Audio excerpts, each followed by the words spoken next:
Fala galera, beleza? Nando Costa aqui. Se você ainda não está inscrito aqui no canal, não deixe de se inscrever, marca aí no sininho para receber as notificações. Tem bastante informação legal chegando aí nas próximas semanas, tá? Fiquem antenados aí, domingão, vídeo especial do concurso de mixagem, muita coisa legal para a gente falar, várias características interessantes que a gente vai abordar aqui também.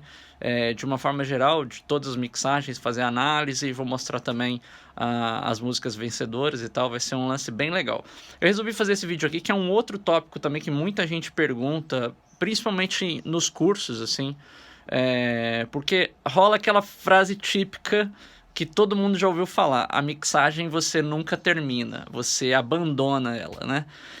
Tem um fundo de verdade nisso aí, porque acaba que a gente fica muito preso àquele lance assim, eu tenho que chegar no som perfeito de cada micro item da mixagem, né? Mas quando você começa a realmente estudar a fundo e desenvolver melhor as ferramentas, você passa a entender que a mixagem não é simplesmente você pensar nas partes, e sim você pensar como as partes vão se comunicar, vão se interagir.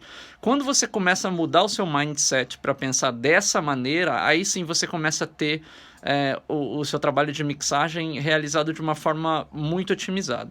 Eu vou dar um exemplo para vocês aqui, por isso que eu fiz esse vídeo aqui, para falar que muita gente pergunta: cara, quanto tempo se gasta para fazer uma mixagem, né? Principalmente a galera que está começando, porque é uma coisa que é muito subjetiva, obviamente depende do tipo de trabalho que você está fazendo, depende de quantos tracks você está abordando na sua mixagem, depende do estilo, depende se você tem que editar coisas, né? Eu sempre falo nos meus cursos e tal que é interessante você dividir a etapa de mixagem e de masterização, a etapa de edição e a etapa de mixagem, e depois a etapa de mixagem da etapa de masterização, porque assim você consegue fazer de uma forma objetiva. Eu estou fazendo um trabalho aqui nesse momento, que é do disco Aranã, do compositor Emílio Victor. Olha só que coisa interessante. Agora, nesse momento que eu estou gravando o vídeo, são 4h50 da tarde, tá? Eu comecei o meu expediente de trabalho hoje às 10h30 da manhã. Então eu comecei a trabalhar em uma das mixagens do Emílio, 10h30 da manhã. Quando foi 12h40, eu finalizei essa mixagem, a mixagem da primeira música. Ou seja, eu gastei 2h10 para fazer essa mixagem. Obviamente, esse não é um parâmetro absoluto, porque a música não tem tantos elementos, mas se eu me lembrar de cabeça, essa música que eu tô trabalhando aqui tem 20 tracks. Até um pouco menos, porque tem alguns auxiliares, coisa assim, de uns 15 tracks, 14 tracks. A outra música talvez tivesse mais ou menos isso, ou um pouquinho mais, 16, 17 tracks, alguma coisa assim. Ou seja, é uma instrumentação que não é muito grande, né? Não é muito extensa e tudo mais. E também não é a primeira música do disco que eu tô fazendo, eu já tô na terceira, quarta mixagem do disco. Quando você já tem um parâmetro, né, do trabalho de mixagem, né, se você está fazendo um disco ou um EP, você leva mais tempo para fazer a primeira música, depois você vai desenrolando de uma forma mais rápida. Mas no caso do disco do Emílio, a primeira música eu devo ter demorado por volta de 5 horas, alguma coisa assim, incluindo já algumas edições vocais que ele me pediu de afinação de voz em algumas frases e tal. Mas assim, acaba que no disco dele eu tô gastando muito tempo em automação de voz, dependendo, porque a forma como foi gravada, o áudio da voz veio um pouco desequilibrado, assim, de alguns fonemas virem muito para trás, comparado com outros. Enfim, eu tô tendo um trabalho de automação que eu tô gastando muito tempo, que geralmente eu não gasto tanto tempo em outras mixagens, né? Em compensação, a parte instrumental tá saindo mais rápida, né? Então é legal levar isso em conta, porque eu tô falando para vocês que a gente conseguiu fazer aqui a primeira mixagem do dia em 2 horas e pouquinho, 2h10, né? Eu tô falando a primeira mixagem do dia, por quê? Porque eu tô terminando a segunda mixagem do dia.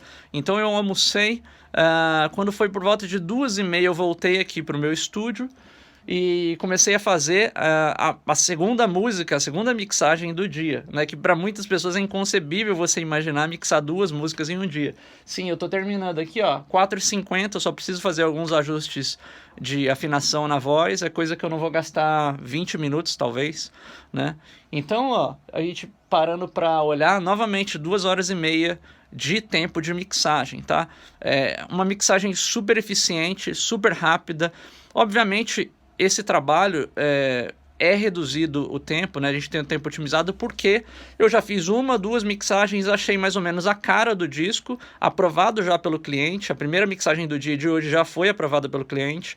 A gente teve 2 pequenos ajustes na mix que eu demorei 5 minutos para corrigir, né? Então foi um lance bem efetivo. E agora, finalizando a segunda mixagem, daqui a pouco eu já mando para ele. Provavelmente a gente vai ter aprovação de primeira, ou talvez um detalhezinho ou outro, porque eu já meio que pesquei a filosofia dele. E aí, por que eu tô falando isso aqui? Porque a gente consegue sim fazer mixagem eficiente a partir do momento que a gente se desprende de alguns mitos que a gente cria na nossa cabeça, né? A primeira coisa que a gente se prende muito é confundir produção musical com mixagem, tá? É você querer ouvir o timbre que está na sua cabeça, né? Você querer que aquela fonte sonora soe como o timbre ideal. Esse é um erro. Por quê? Porque o som que a gente está trabalhando não é o som que está na sua cabeça, é o som que foi gravado.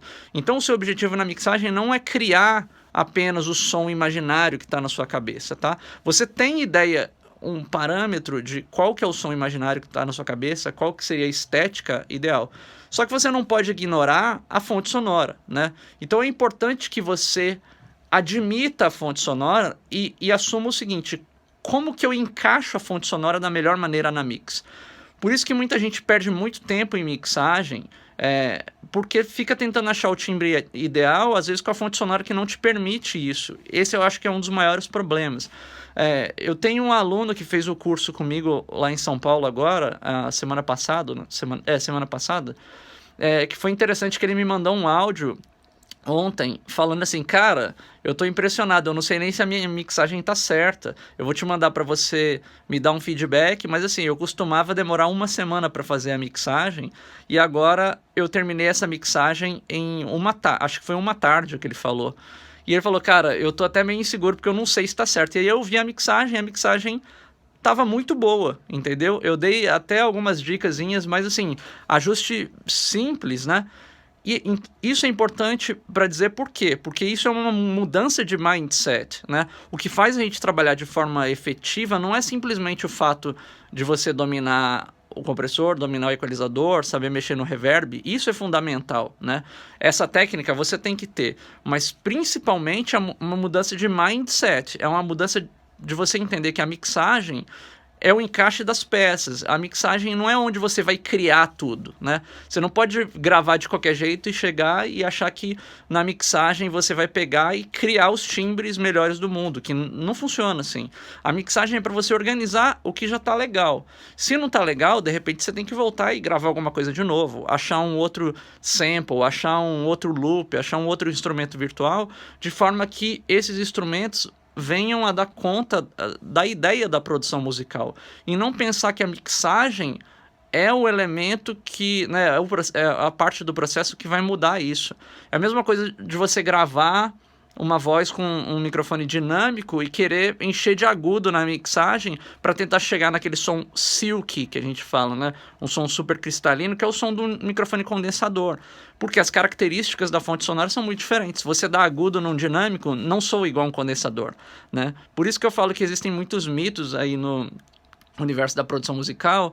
Essa questão, né, mais um exemplo também é questão de microfone digital, de você achar que você vai pegar um microfone genérico, vai gravar uma coisa e você vai modelar, entre aspas, com software e achar que você vai chegar no timbre de um determinado microfone, porque você não chega. O que basicamente o processo está fazendo é equalizar algo que é mais ou menos flat para fazer parecer uma outra coisa. E não se faz uma coisa parecer igual a outra simplesmente por equalizar.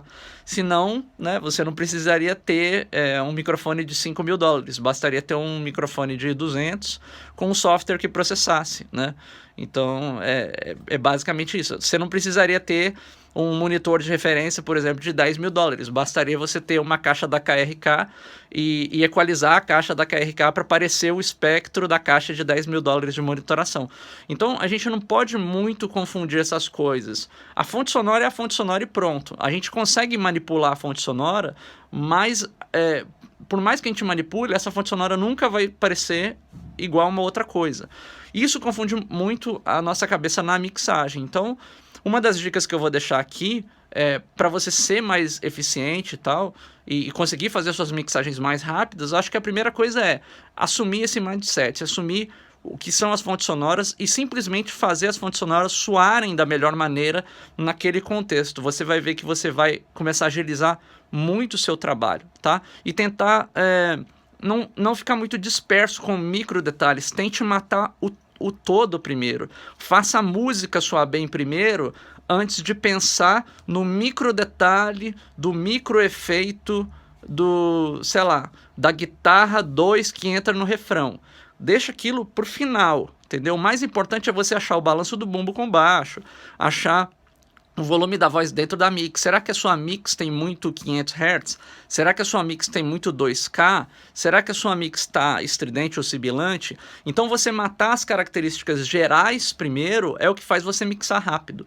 E não você pensar em micro detalhes, tipo, eu vou começar minha mixagem aqui com bumbo. Você sola o bumbo, sobe o bumbo e acha o som do bumbo perfeito. Acabou, você vai ficar meia hora no bumbo, sendo que você poderia ter andado meia hora para mix, né? O todo versus a parte é a chave do sucesso na mixagem, tá? Então, eu tô passando aqui para vocês algumas ideias. Essas mixagens que eu fiz hoje foram mixagens ultra rápidas, 2 horas e meia de trabalho. Isso é exceção, é fora do padrão normal, tá? Mas também porque, assim como eu disse, são mixagens de um disco que eu já comecei. Em geral, o meu trabalho de mixagem dura entre 4 e 5 horas, se for uma mixagem normal, entre aspas, assim, vamos colocar até uns 40 tracks, alguma coisa assim, fazendo com bastante desenvoltura, porque obviamente você tem que dominar o seu equipamento, dominar os plugins. Eu sempre falo pra galera, evitar de ter 500 mil plugins, vários bandos e tal, restrinja-se a trabalhar com, sei lá, 10 plugins ou no máximo 15 plugins, que você vai conseguir fazer infinitamente mais rápido, vai domar realmente as ferramentas, isso ajuda muito. Então, por volta de 4 a 5 horas.